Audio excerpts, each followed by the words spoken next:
नारायण। मूल बात, भगवान सबके लिए जो भी परिस्थिति भेजते हैं वो उसमें हमारा कल्याण ही है। हमें पता नहीं पर भगवान को पता है कि इसमें हमारा क्या मंगल है। भगवान हमारे परिवार के सदस्यों से हमारा अपमान करवा देते हैं। हम सोचते हैं कि कितना बुरा हुआ, पर वास्तव में अभी हमें पता नहीं, पर उसमें हमारा भला है। एक भला तो साफ साफ दिखता है कि जो ममता हम उनसे छोड़ नहीं पा रहे थे वो ममता छूट गई। भगवान हमारे मन के विरुद्ध अनुकूल परिस्थिति भेजते हैं तब भी उनमें हमारे प्रति प्यार है। हमें तो केवल अपना अपना वर्तमान पता है, पर भगवान तो हमारा भूत भविष्य वर्तमान सब जानते हैं। तो वो अनंत माताओं की माँ है, वो हमारे लिए बुरा क्यों करेंगे। माँ अपने बच्चों को डांटती है तो उसमें भी माँ का प्यार है। माँ बच्चे के हित के लिए डांटती है। यदि माँ मिठाई दे तो उसमें भी माँ का प्यार है। माँ बच्चे का अमंगल नहीं कर सकती, वैसे ही हम भगवान के अंश हैं, तो भगवान भी अपने बच्चों का अमंगल नहीं कर सकते।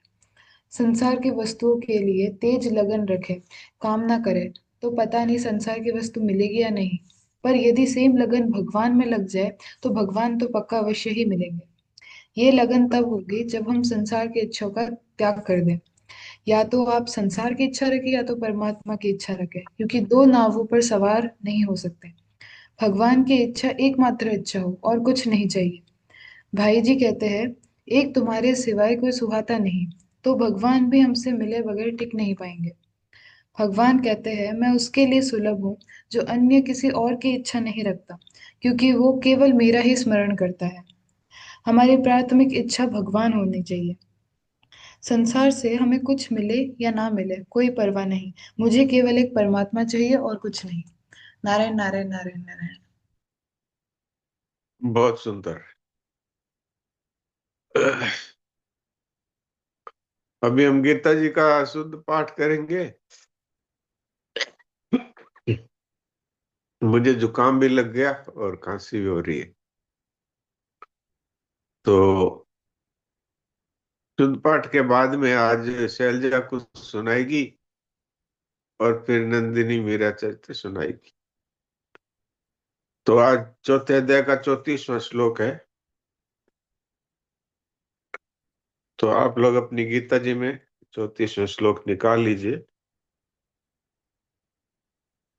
पहले मैं पढ़ता हूँ 2 बार और फिर आप लोग जो पढ़ना चाहे वो पढ़ेंगे। तद्विद्धि प्रणिपातेन परिप्रश्नेन सेवया उपदेक्षन्ति ते ज्ञानम् ज्ञानिनस्तत्त्वदर्शिनः। तद्विद्धि प्रणिपातेन परिप्रश्नेन सेवया उपदेक्षन्ति ते ज्ञानम् ज्ञानिनस्तत्त्वदर्शिनः। उस तत्व ज्ञान को तत्वदर्शी ज्ञानी महापुरुषों के पास जाकर समझो। उनको साष्टांग दंडवत प्रणाम करने से, उनकी सेवा करने से और सरलता पूर्वक प्रश्न करने से फिर तत्वदर्शी अनुभवी ज्ञानी महापुरुष तुझे उस तत्व ज्ञान का उपदेश करेंगे।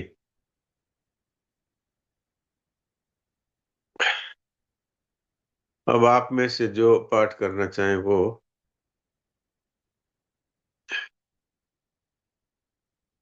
हाथ खड़ा करेंगे। हाँ कान्हा, चलो बोलो। राम राम। तद्विद्येत् प्रणिपातेन परिप्रश्नेन सेवया उपदिश्यन्ति तेषां ज्ञानं ज्ञानिनस्तत्त्वदर्शिनः। ठीक है, थोड़ा थोड़ा कहीं अटक रहे हो, उसको थोड़ा ठीक करना। जी महाराज जी।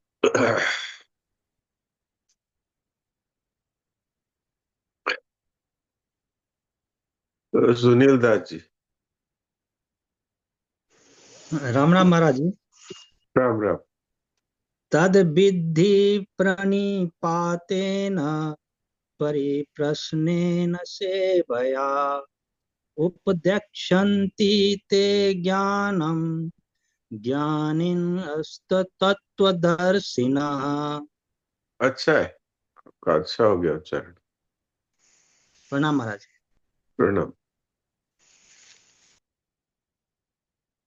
प्रीति। नारायण नारायण। नारायण।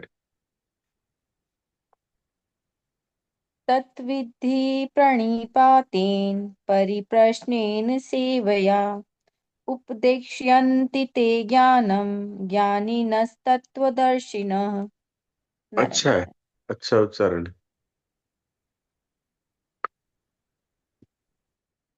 पिस्ता देवी। खुल ये खुल गया क्या? नारायण हाँ नारायण ठीक जी। है। नारायण। तद्विद्धि प्राणिपतेन परिप्रश्नेन सेव्या उपदेक्षति ते ज्ञानम ज्ञानिन तत्त्वदर्शिनः। वाह बहुत अच्छा। अब भावना तो दिखती है, कृत्वी नहीं दिखती है, उसका नाम दिख रहा है सिर्फ।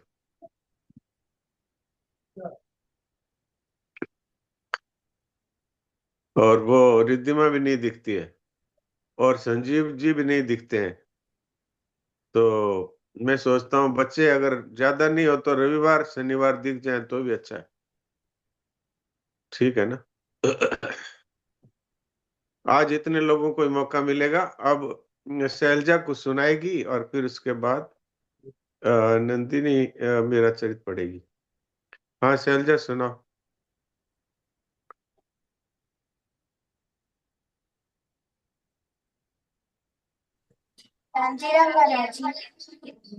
हाँ हाँ ठीक है, अब खुल गया तुम्हारा माइक, बोलो। बंद कर दिए।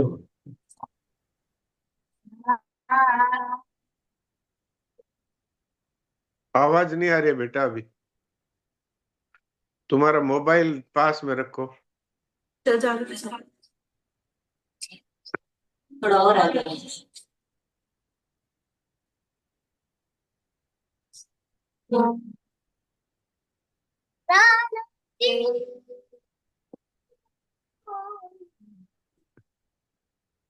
या नेटवर्क ठीक नहीं है बेटा, दूसरे कमरे में बैठो। नंदिनी इनको थोड़ा दूसरे कमरे में बिठाओ। जी महाराज जी।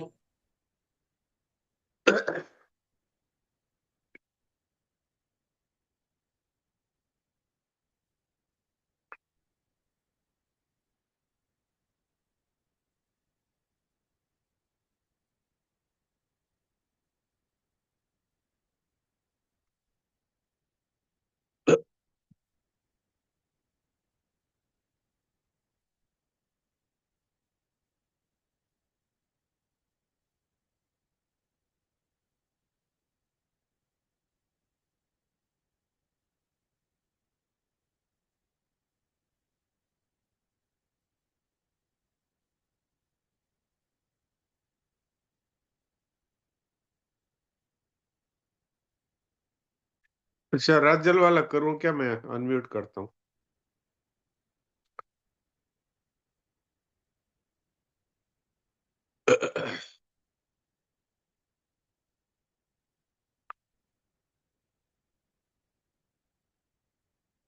हाँ अब खोल लो माइक। राजल हाँ खोल।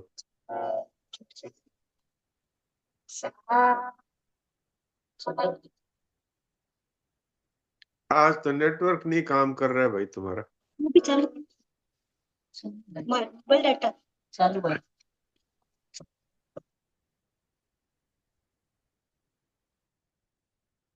आवाज नहीं आ रही है बेटा।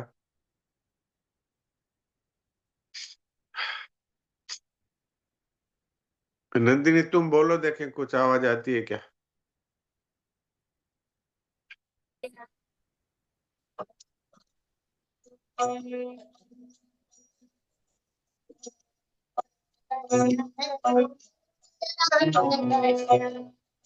नहीं आ रही आवाज।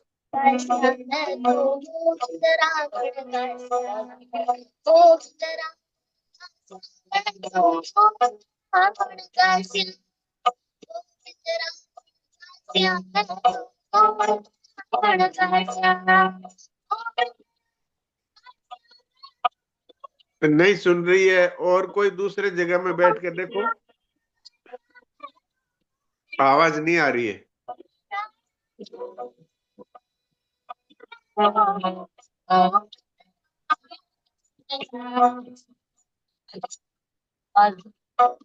यहाँ आवाज नहीं आ रही है बेटा, दूसरे कोई और दूसरी जगह जी जाके देखो। महाराज।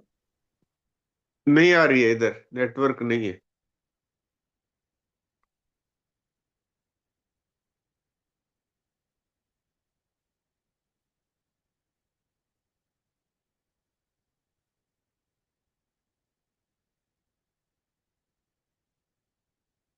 मैं वापस नंदिनी को कोस्ट बनाता हूँ, कोई दूसरे कमरे में जाके देखो।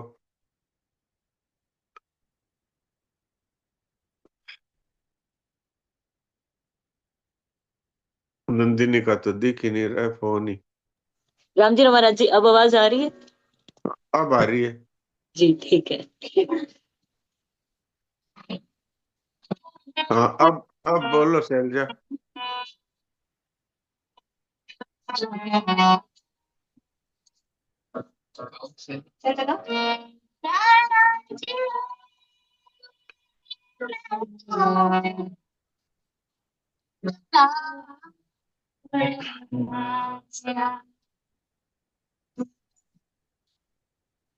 सोहन जी, आप आपको आवाज आ रही है क्या सोहन जी? जी साहब, मुझे आपकी आवाज क्लियर आ रही है, उनकी नहीं आ पा रही। हाँ, तो उनकी नहीं आ रही, अभी भी नहीं आ रही। राजल, अभी भी आवाज नहीं आ रही। नंदिनी, तुम्हारा वाला फोन यहाँ पर रखो, देखें फिर आती है क्या जी इस महाराज, कमरे में। एक बार मेरा वाला रखिए। हाँ, आप वाला रखो फिर देखें।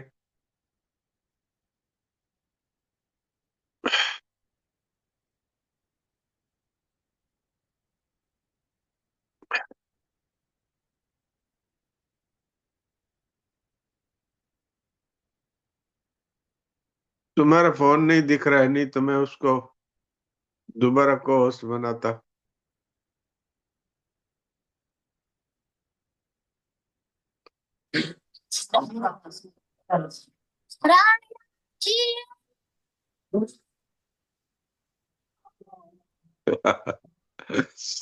ये बो, ये बोलती है तो आवाज नहीं आ रही। कैमरा बंद कर दी महाराज जी। अच्छा, कैमरा बंद करो, देखें आती है क्या, नहीं तो फिर और जगह और बदलो फिर। महाराज जी, ये राउटर ऊपर ही है 5G का। तो फिर 5G है तो आवाज आनी चाहिए। हाँ, अब देखो। अब आई महाराज जी? हाँ, अब आए, आ तो रही है, तुम्हारी आवाज साफ आती है, इसकी क्यों नहीं आती पता नहीं। जोर से करो।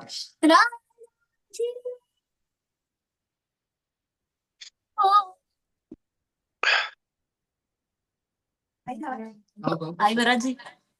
नहीं आ रही।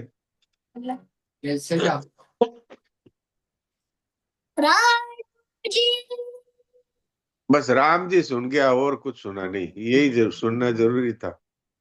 महाराज जी अगर आवाज सुनाई दे बस राम जी सुनता है, और कुछ सुनता नहीं है भाई।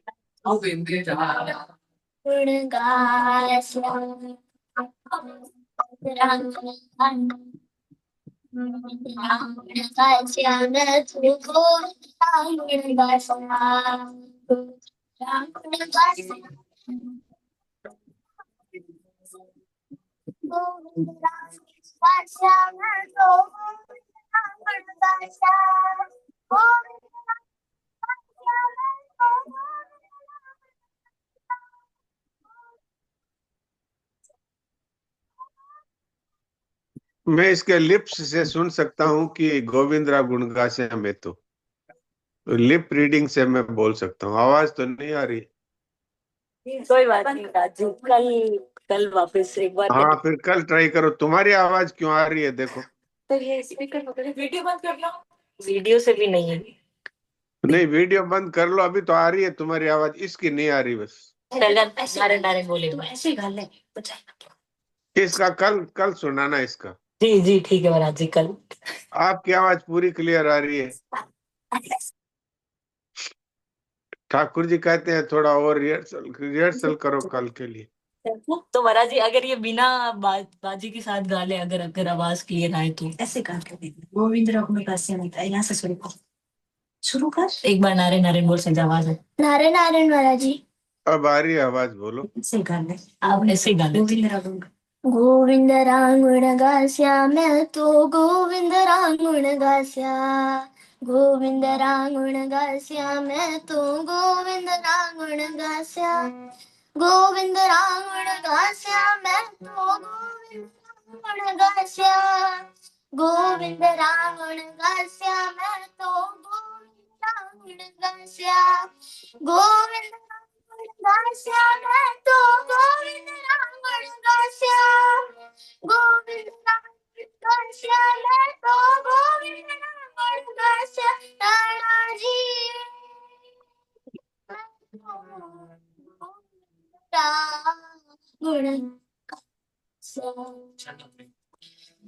चरणामृत को निर्मा, चरणामृत को निर्मा हमारी मृत सच्चा।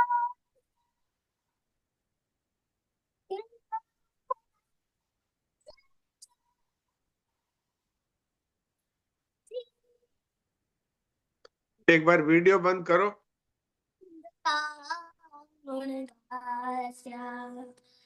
राणाजी गोविंद राम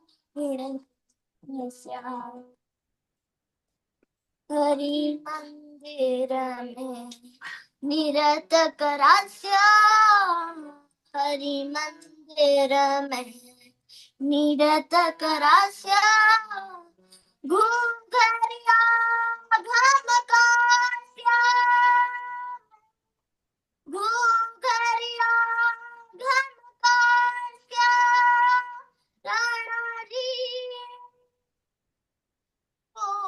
गोविंद राम गास्या। हाँ, राणाजी अभी तो बंद है शायद। हारमोनियम बंद ही रखना बेटा, अभी आवाज आ रही है। राणाजी गोविंद राम गास्या। राम नाम का जज चलास्या। राम नाम का जज चलास्या। भव सागर तर जास्या। मैं भव सागर तर जास्या। राणाजी तो गोविंद राम गास्या। राणाजी तो गोविंद राम गास्या। हाँ, वाह, बहुत बढ़िया। यह संसार बाढ़ का काटा। यह संसार बाढ़ का काटा। ज्या संगत नहीं जास्या। ज्या संगत नहीं जास्या। राणाजी गोविंद गोविंद राघव गाता। गास्या। मीरा के गिरधर नागर। मीरा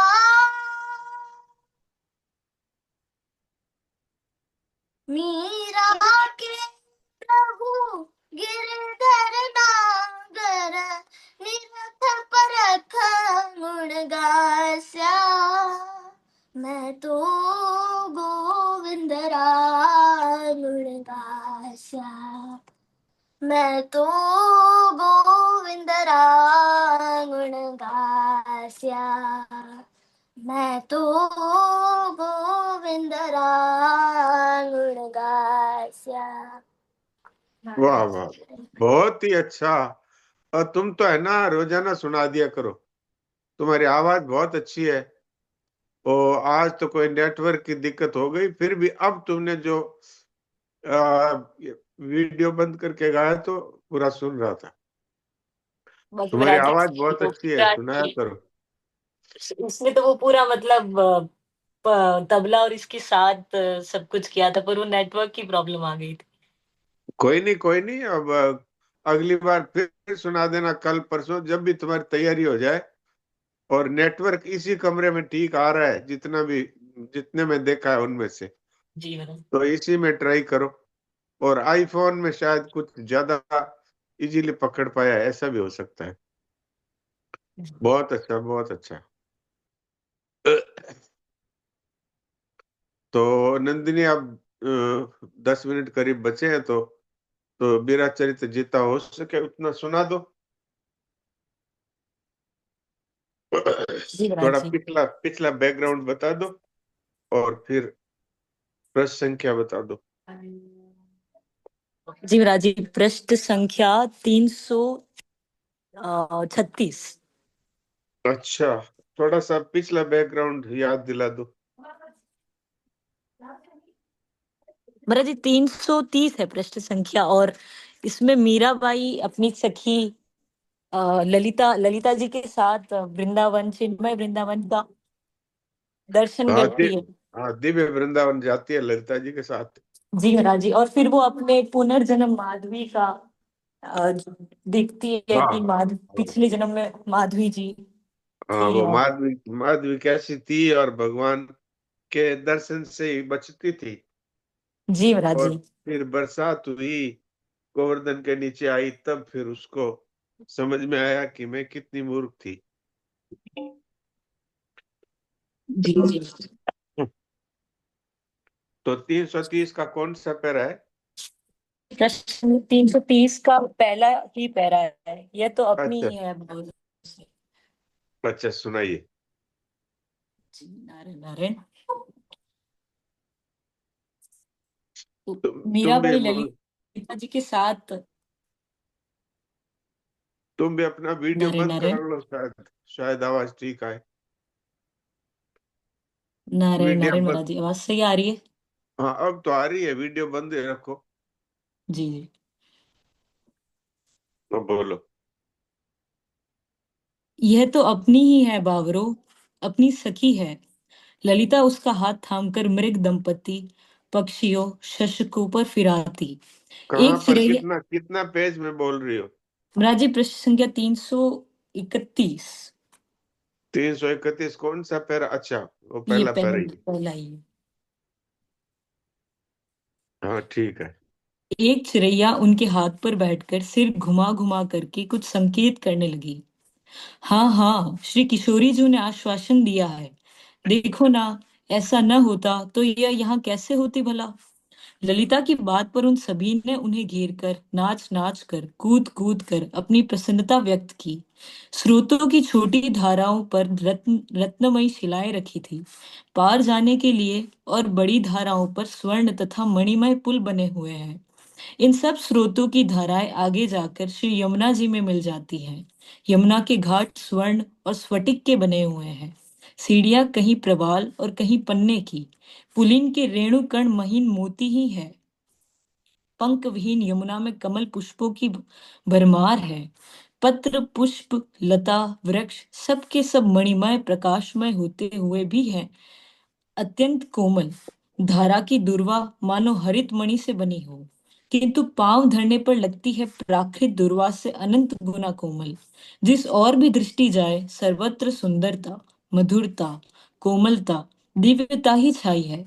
कभी कभी उसे लगता कि जो कुछ दिखाई देता है सब श्याम सुंदर ही है। पवन, पानी, धरा, गगन, पादप, पुष्प, वन, वनचर, विहंग, सब में उसे श्याम सुंदर की झांकी दिखाई देती है। यहाँ तक कि सखियों और श्रीजी में भी वही दिख पड़ते हैं। कभी किशोरी जू ही सब में प्रतिबिंबित होती है और कभी दोनों युगल। केवल नाम मात्र सुन लेने से पशु पक्षी प्रेम परवश होकर ऐसे रोमांचित हो जाते हैं कि उस समय उन्हें पहचान पाना कठिन हो जाता है कि यह किस जाति का पक्षी अथवा पशु है। मीरा को तो सखियां श्याम सुंदर और श्री किशोरी जू भी रत्नमय प्रतीत होती। उनके कुंडलों का प्रतिबिंब कपोलों पर स्पष्ट दिखाई देता। उनके दांत हीरक खंड, अधर प्रवाल और देह पुष्प राग और नीलमणि निर्मित दिखाई देती थी। किंतु उन देहों की कोमलता, स्निग्धता और मधुरता अचिंत्य है।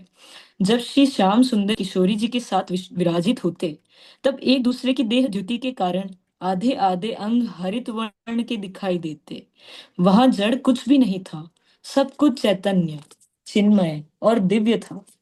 युगल दंपति के सुख के निमित्त लीला में जब जैसी आवश्यकता हो, वैसा ही स्वरूप समस्त चर अचर धारण कर लेता था।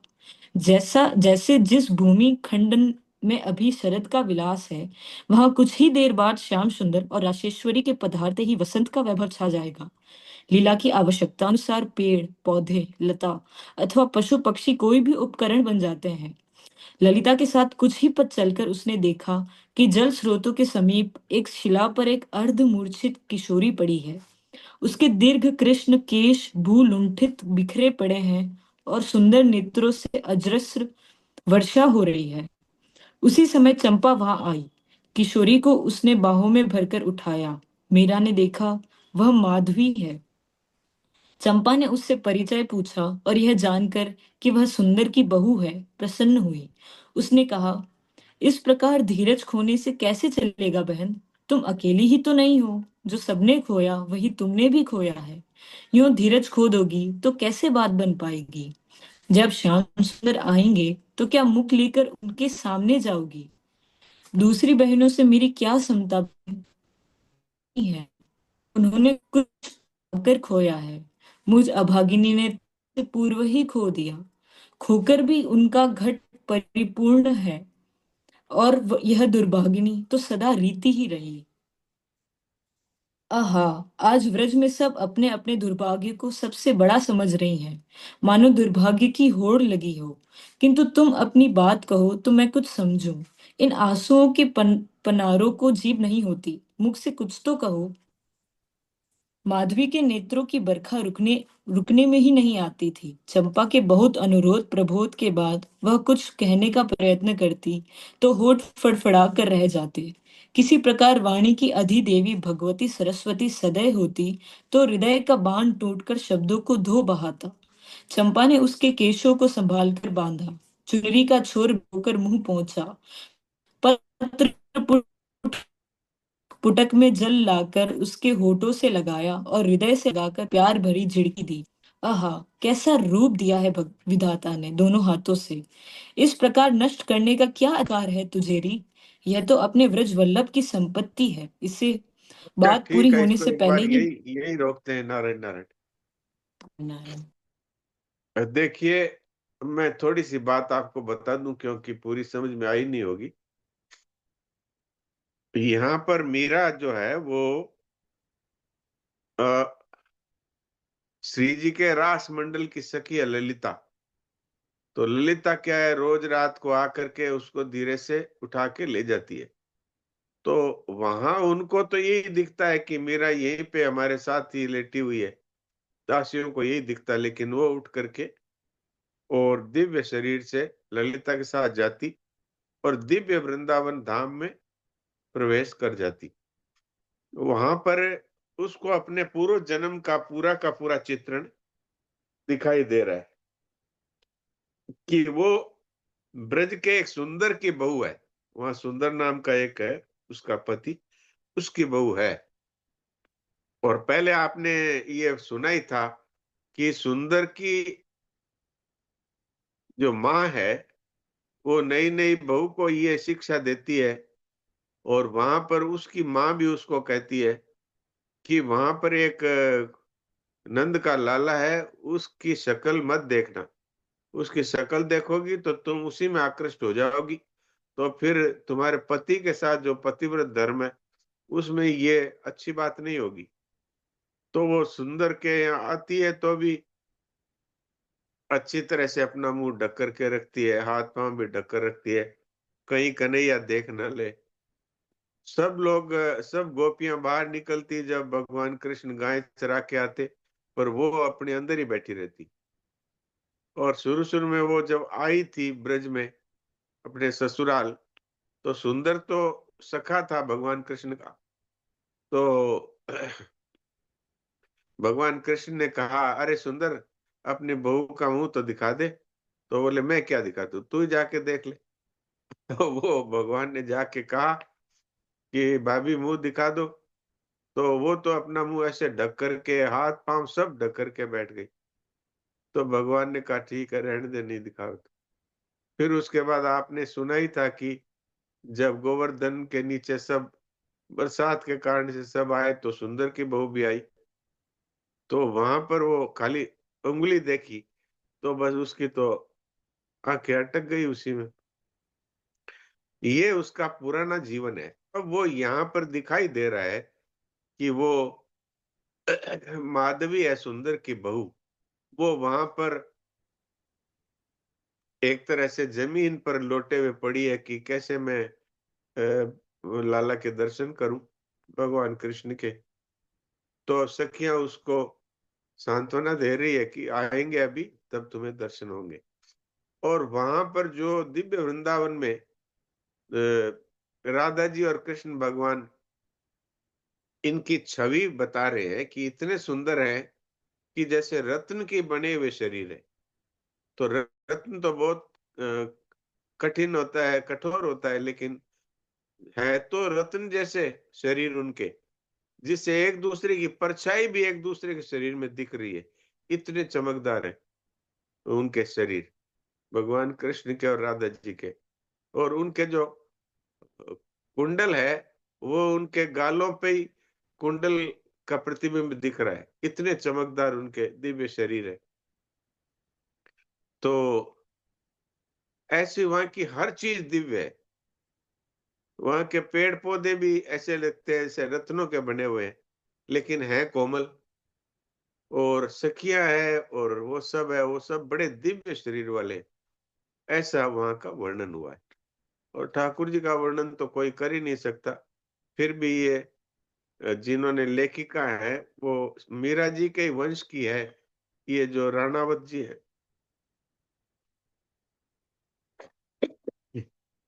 सौभाग्य कुंवरी राणावत। तो ये अब वो माधवी है, पड़ी हुई है एक प्रकार से, ठाकुर जी के दर्शन करने के लिए व्याकुल है। वो कह रही है कि और लोगों ने तो ठाकुर जी के दर्शन किए और अब उनके विरह में व्याकुल है, मैंने तो दर्शन ही नहीं किए, मेरी तो ऐसी दशा है।